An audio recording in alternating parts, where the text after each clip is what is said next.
2 days ago in downtown Sumter, South Carolina, the lights went off inside a grocery store that had fed that neighborhood for 42 years.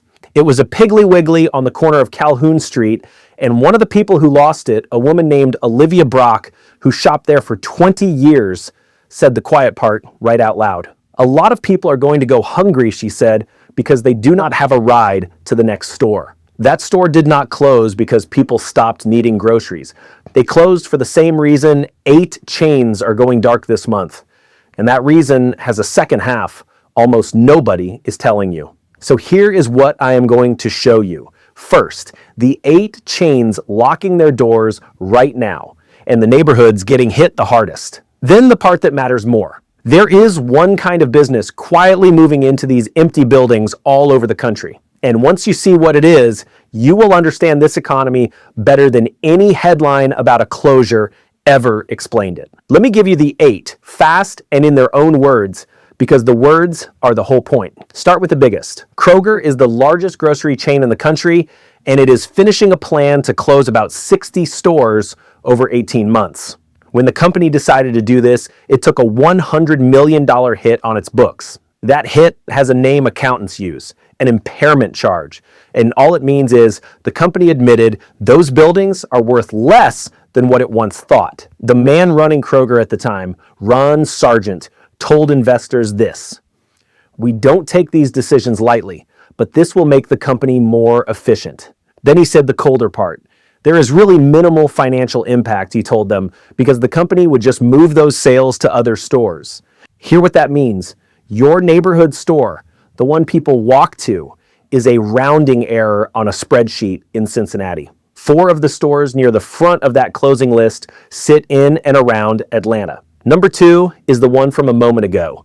Piggly Wiggly, downtown Sumter, closed July 12th after 42 years, and the people who lose it are exactly the ones who cannot easily drive to the next one. Number 3 is H-E-B, the chain Texans actually brag about. Even they are closing a store on Spicewood Springs in Austin at the end of this month as the lease runs out. Number 4 is Papa John's. It is closing roughly 200 locations across North America this year, on the way to 300 by 2027. And its chief financial officer, a man named Robbie Thanawala, said out loud exactly which restaurants die. The targets are franchise stores more than 10 years old that bring in under $600,000 a year. The company also cut about 7% of its corporate staff on the way. Number 5 is not a chain, it is a partnership. Target is ripping out 600 Ulta Beauty shops it had built inside its own stores, because that deal ends in August. The two companies wanted 800 of those shops. They never got there. An analyst at Mizuho named David Bellinger pointed at Target's messy in-store operations as part of the reason it fell apart. Number 6, Gap is closing its flagship store in Santa Monica on Wilshire on July 23rd after decades on that corner. Every one of those closures is a set of local paychecks that disappears in a town where the next best job usually just left too. Number 7, JCPenney is closing 6 more stores this year, and one of them is its very last store inside the city of Chicago. And number 8, W.H. Smith just closed 18 of its North American stores, most of them the little shops you pass in airports. That last one matters because it tells you the pullback is not only strip malls, it is reaching the places you only visit when you are already traveling. Now here is the part where I have to be straight with you, because the calm voices will say something true. If you only count stores, this year is actually a little quieter than last year. The country is on pace to close around 7,900 of them, which is slightly lower than the year before. And by that one measure, the so-called retail apocalypse is cooling off. But look at what that number is made of. Last year, America closed 8,270 stores and opened only 5,270, a net loss of about 3,000. The count was never the story. What moves into the holes they leave behind is the story. When Kroger or Sears walks away from a giant building on a busy corner, who signs the next lease? Hey, real quick, sorry to jump in, but if you understand that all of this chaos that's going around us is going to severely affect real estate valuations, and you'd like to be ahead of this game, learn about it, the cycles, when to buy, when to sell, links down below for the real estate crash bundle, 4 courses that I've put together for one insanely low price. I want to earn your business.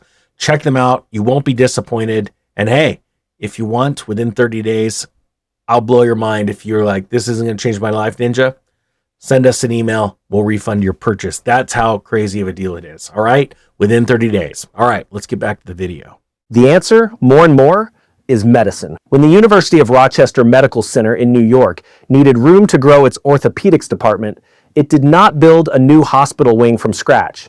It bought a dead Sears, 242,000 square feet of old department store, and it turned that into one of the largest outpatient orthopedic surgery campuses in the entire Northeast. Doing it inside the old store cut 6 to 8 months off the timeline and cost about 10% less because the roads, the parking lot, the water, and the power were already there. And this is not one strange story you can wave off. At least 32 enclosed malls in this country have already been converted, at least in part, into healthcare. In New Jersey, a health system called Hackensack Meridian took 2 empty big box stores and combined them into a single 45,000 square foot clinic with 36 exam rooms. In Nashville, Vanderbilt runs 22 clinics inside what used to be a shopping mall. Patients upstairs, a little bit of shopping still hanging on below. And there is a specific reason it is hospitals doing the buying. Building brand new medical offices has gotten slow and expensive, running at its lowest level in a decade. So instead of building, health systems just buy the dead retail you already drive past every day. So think about what that trade actually is, because this is the whole video. A store is a place you go when you have money to spend by choice. A clinic is a place you go when your body gives you no choice at all. When the second kind of building is the one that makes financial sense, when hospitals are the healthiest bidder for real estate in your town, that is not a sign the shopper is doing great. It is a sign of where the reliable money has quietly moved. There is an old American story that fits this exactly, and it is worth 30 seconds because it tells you how these things end. It is the story of the company town. One factory, one mill anchored a whole community, and when it finally closed, the town hollowed out because there was nothing to replace the paychecks. What is happening now is that same story with the ending rewritten. The anchor still dies, the Sears, the Kroger, the Pennies. But this time, something does move in behind it. And it happens to be the one industry that grows when people get older, sicker, and more financially strained. We are not watching towns empty out. We are watching them convert from places that sell you things into places that treat you. That is a quieter kind of decline. And quieter is worse because it never looks like a crisis while it is happening to you. So what do you actually do while your town changes what it is underneath you? First, learn to read your own strip mall the way the operators read it, because they just handed you their kill list for free. If a store near you is more than 10 years old, if it is clearly quiet, if you know its lease is the kind that comes up soon, you are looking at a likely closure before your neighbors have any idea. And watch the anchor above everything else. When the big store at the end of the center goes dark, the small ones clustered around it are usually next because they only survived on the traffic the big one pulled in. Second, treat the conversions as a live signal, not a curiosity.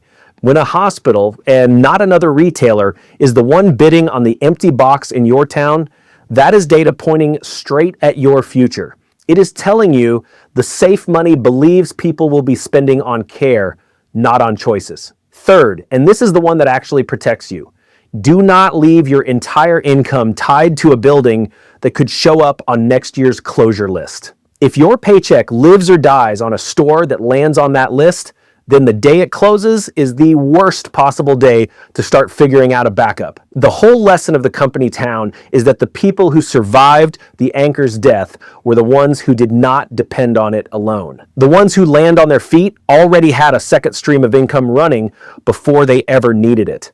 That is the difference between a closure being a headline and a closure being your emergency. So let me take you back to that corner in Sumter.